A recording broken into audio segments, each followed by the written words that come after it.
Había estimado más o menos la duración de mi exposición en unos 40 minutos. 40 minutos a lo largo de los cuales voy seguramente a sorprenderlos. Y la primera sorpresa va a ser que comienzo por el final de la exposición. Lo primero que voy a exponer es el planteo subsidiario. Y tiene que ver con la tipicidad que pretendo de manera subsidiaria si es que fracasa el planteo principal. Para esto tenemos a Carlos Alberto Morgan, pero no tenemos droga.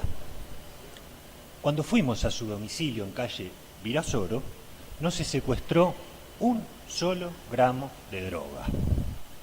Claro, nos dijo el fiscal en su exposición que, bueno, lo que estaba en lo de Rechia era también de Morgan, o también de Morgan y también de Ruiz Díaz, o también de Morgan, de Ruiz Díaz y de los otros. Bueno, lo cierto es que no tenemos una hipótesis sólida acerca de quién era. Sí dónde estaba, pero no de quién era. ¿Por qué?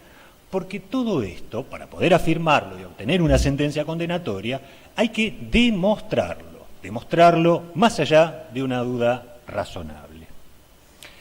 Y vean ustedes cómo se debilitó la hipótesis fiscal cuando sostiene, yo cuando hablo de disponibilidad de material estupefaciente, claro, recalo siempre en el estándar jurisprudencial fijado por la Corte en Weinzettel, 302.626.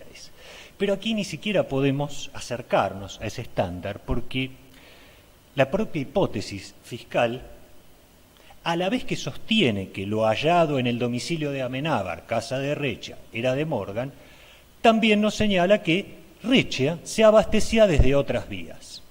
Nos recordó en ese sentido la declaración testimonial de López, a quien se le pasó la escucha donde la propia Rechia se le contaba a modo de anécdota a Morgan o Negrito en esa conversación que, bueno, fue a comprar a la tablita o las tablitas y que en el camino de vuelta la pararon un control.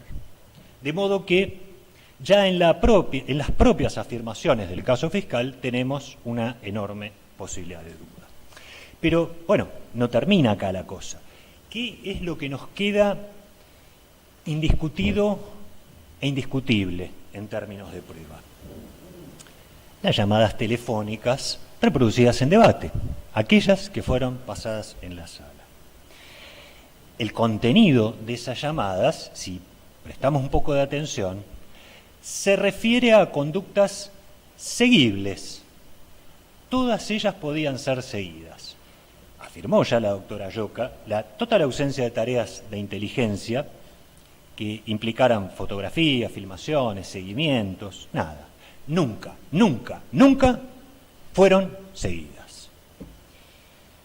Y contando, como nos dijo la subcomisario Aguirre, con la más fabulosa de las tecnologías posibles en el día de hoy, que es la escucha directa, y aún así nunca lo siguieron. ¿Qué conclusiones podemos sacar de la única prueba, la evidencia que tenemos, que son estas escuchas? La planificación de actividades vinculadas con la ley de estupefacientes. En otras palabras, el acuerdo de voluntades tendiente a la futura comisión, no verificada, de hechos vinculados con el narcotráfico. Y en otras palabras, si se quieren, mucho más típicas, una confabulación de dos o más personas para cometer alguno de los delitos previstos en este artículo 29 bis. No es otra cosa que la confabulación. Porque con Carlos Alberto Morgan nos quedamos en actividades preparatorias, no más, que no sabemos si se materializan. Por ahí sí, por ahí no.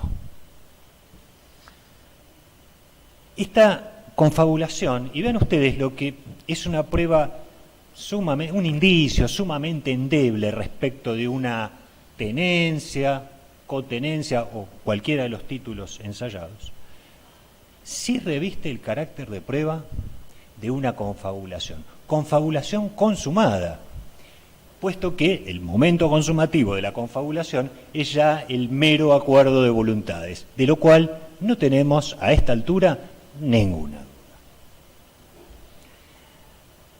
Es, en definitiva, el planteo subsidiario una solicitud de que se encuadre el accionar de mi asistido en las previsiones del artículo 29 bis de la Ley de Estupefacientes, confabulación. La pena prevista para este delito abarca el año de prisión a los 6, entiendo que debe ser fijada en el mínimo por considerar la misma circunstancia agravante manifestada por el señor fiscal general. Agrego como agravante que no hay posesión, no hay un vínculo directo con el estupefaciente, más allá de que era muy poco, como la propia Fiscalía lo sostuvo. Y finaliza así el planteo subsidiario, secundario. Y ahora viene el planteo principal. Empieza el rock and roll. Nevis in idem y algo más. Ese algo más es la congruencia. Señalaba al momento de incorporar prueba durante el debate la Fiscalía que, bueno, la sentencia de provincia estaba firme, solo faltaba el recurso extraordinario. Bueno, hoy nos dijo que probablemente no esté firme. La verdad, eso es intrascendente para nosotros. Es lo menos importante. Porque, en definitiva, firme o no firme, estos mismos hechos ya fueron juzgados. Para poder entender esto con una forma más gráfica, tenemos que retroceder en el tiempo hasta el siglo XIX. Y vamos a presentar a nuestro primer invitado, Michael Faraday. Inglés, científico, se especializó en el estudio del fenómeno eléctrico y el fenómeno magnético. Bien, eso es lo que lo ha hecho famoso. Pero, claro, él lo estudiaba como estamentos apartados.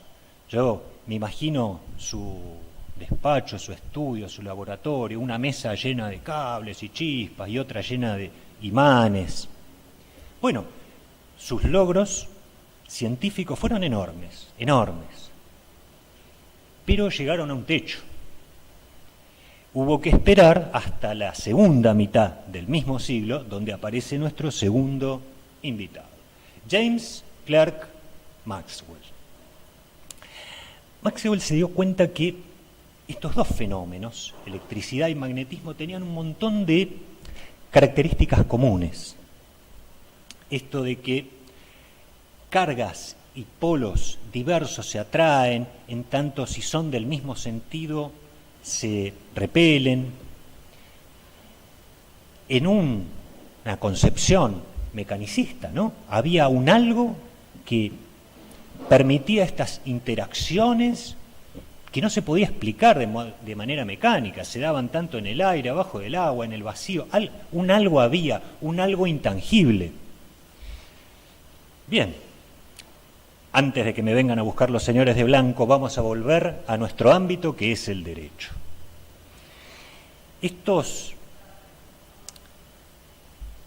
ramas independientes en la concepción de Faraday también ocurren en el ámbito del derecho. Es muy común que hablemos por un lado de congruencia, por otro lado de Nevis in idem, y así con todos los institutos. Aquí ya no son ramas de la física, sino que son institutos del derecho. Congruencia, entonces, y Nevis in idem como institutos que, si bien se desarrollan teóricamente de manera independiente, vamos a ver que tienen un ámbito en común, así como este descubrimiento de un algo intangible que operaba de manera uniforme en ambas ramas. En estos institutos también hay un algo en común intangible, que no lo vamos a llamar campo o campo electromagnético, lo vamos a llamar ámbito de protección. Ámbito de protección del individuo frente al Estado. Cuando, me centro un poquito ahora en la congruencia, cuando hablamos de congruencia, de lo que todos estamos de acuerdo es que debe respetarse la plataforma fáctica, con independencia de su significado jurídico. La materialidad infraccionaria es una, aunque le intentemos dar o logremos dar uno más significados jurídicos. De esta afirmación se extrae una consecuencia indiscutible. La plataforma fáctica que hoy nos presentó la Fiscalía ya ha recibido tratamiento por parte de la justicia. Y no puede volver a ser tratada ahora nuevamente por segunda vez en sede federal. Lo que está prohibido a través del otro instituto, es el nuevo juzgamiento de un mismo hecho. Bueno, nos dirá la Fiscalía, bueno, allí lo que se juzgó eran otros delitos y acá juzgamos la droga. A lo que afirmaré categóricamente que ello no es así. Lo que se juzgó allí fue una unidad de conducta, una asociación ilícita, tal fue la calificación que allí se le otorgó.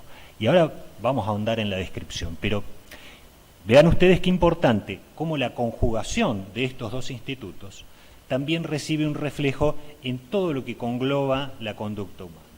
Tenemos una superposición geográfica, estamos hablando de un territorio, el ámbito de la subcomisaría 26 de Villa Gobernador Morales. Tenemos una superposición del lapso temporal. Tenemos una superposición del material probatorio, superposiciones de espacios típicos y también superposición en la imposición de pena. Lo geográfico, lo temporal, lo típico y lo punitivo se conjugan también en este caso. Y para graficarlo de una manera mucho más explícita está la línea de tiempo que les he acompañado una copia. Entonces, tenemos como inicio, según la sentencia de provincia, de la asociación ilícita, el día 13 de mayo del 2015.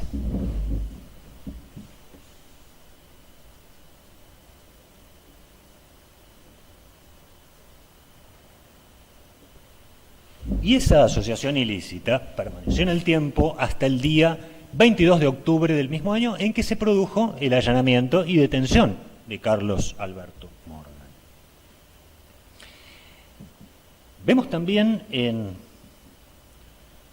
nuestro requerimiento de elevación a juicio, del cual ha nutrido la base de su exposición la Fiscalía hoy, que la imputación concreta en esta causa es Fojas, 764 vueltas. Traficar estupefacientes en forma conjunta y organizada desde por lo menos el 8 de agosto del 2015, ya vemos que hay una superposición. 6, por aquí. Aquí empezaría la imputación federal. Comparte el lapso temporal. Teniendo con fines de comercialización, descripción, hallados en la vivienda de la calle Amenábar, domicilio de Recha.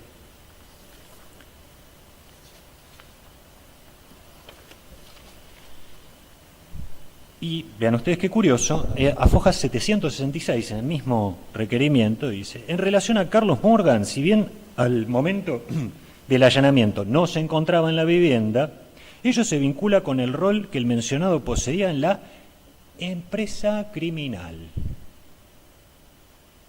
en la asociación ilícita. Bien. Pero pensemos también que ya el día 19, aquí está, el día 19 de octubre, se comunica a través de un oficio al Fuero Federal esta derivación, llamaríamos. Pero a pesar de ello, ya provincia formula en la audiencia imputativa del día 26 del 10 días después de que le comunicó a Federal, la imputación contra Carlos Alberto Morgan.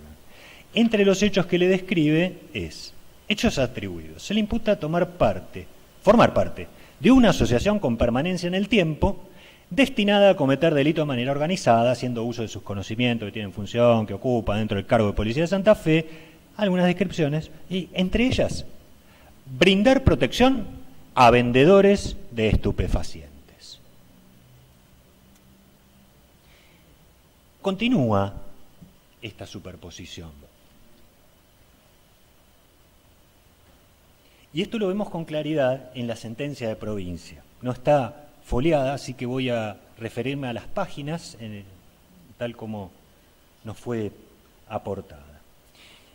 34 y 35, van a ver ustedes que al describir sobre las asociaciones ilícitas, una de civiles y otra de policías, bueno, dice, existieron dos asociaciones, una conformada por civil y otra por personal policial.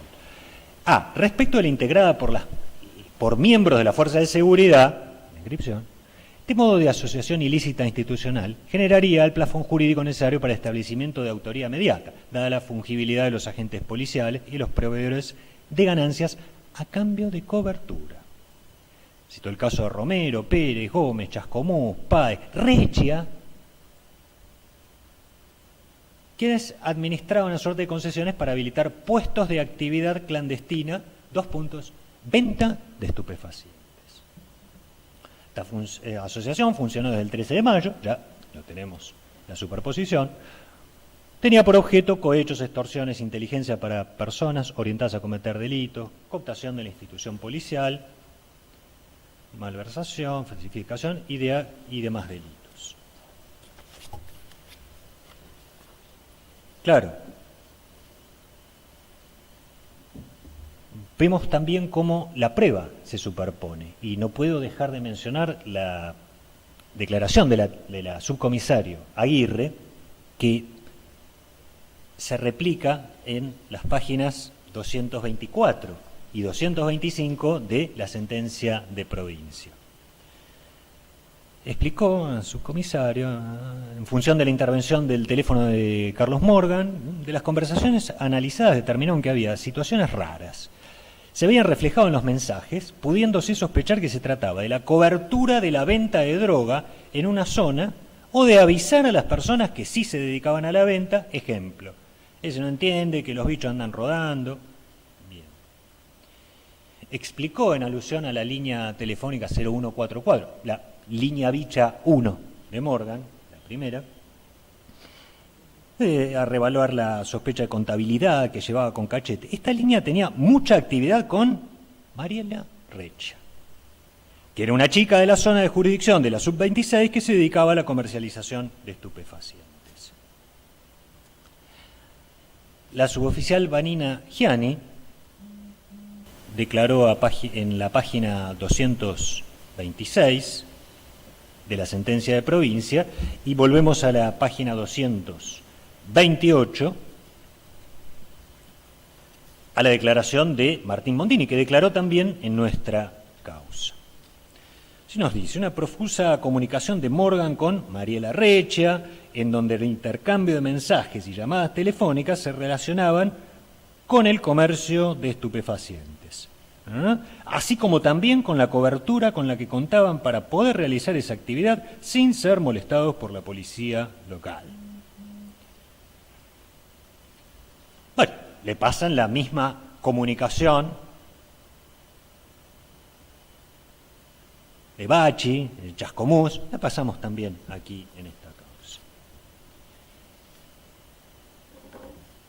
Vean ustedes, Corbellini, Daniel, el oficial que declaró en nuestro juicio, nos dijo, era un cúmulo de delitos, en alusión a Morgan, daba participación y protección, y cierra. Ya fueron juzgados y condenados. Y ahora sí la porción central de la sentencia de provincia, que es la página 237. Ya esto es el puro razonamiento de los jueces al resolver esa causa. Entendemos que ha quedado demostrado, con el grado de certeza requerido en esta etapa procesal, que los imputados Maximiliano Maldonado, Carlos Morgan, Acosta, conformaron una asociación o banda destinada a cometer delitos, especialmente el relacionado con la protección de personas relacionadas con el tráfico de estupefacientes a cambio de dinero. Bien, entonces tenemos ya una plataforma fáctica que fue decidida, bien o mal, firme o no firme, en una sede jurisdiccional. Y no podemos nosotros alterar. Vemos ahora cómo se conjugan, por un lado, congruencia y ne bis in idem, que nos impiden volver a analizar el caso. Y en este sentido resulta totalmente indiferente la calificación legal que en definitiva se le haya otorgado, sea por Código Penal, artículo 210, o por Ley Especial de Estupefacientes.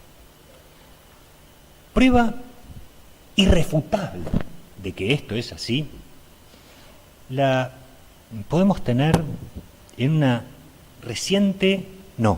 recientísima sentencia de este mismo tribunal, que es la causa Moyano, ¿no?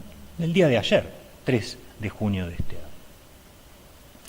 Ahí vemos que había una acusación alternativa, tanto por artículo 210 como por Ley de Estupefacientes. La condena, por supuesto, se expidió en los términos del artículo 210. Punto 3, calificación legal y pena. Se ha comprobado la existencia de un acuerdo de voluntades para llevar a cabo las distintas acciones vinculadas al tráfico ilícito de estupefacientes que fueron descritas. Definitiva, artículo 210. No podríamos ir en contra de esa sentencia. De hecho, el propio requerimiento nuestro de elevación a juicio de Foja 764, ya cuando habla de esta situación, ¿no?, de que Morgan no estaba en el mismo lugar que la droga, en su casa no había droga, bueno, ¿a qué se remite? A la participación en la asociación ilícita. Bien, cierra así el planteo principal con, claro, un petitorio que admite dos vías de solución. La primera es una excepción de falta de acción, puesto que la ejercitada en el día de la fecha por el fiscal no podía hacerlo, puesto que ya se agotó con la decisión jurisdiccional en un juicio previo en provincia. En este sentido entiendo que el artículo 358 de nuestro código no constituye un impedimento temporal para ejercitar, primero porque se trata de una cuestión de orden público, y segundo porque la redacción del 358 no está expresada en términos mandatorios, deberá, sino potestativos, podrán las partes.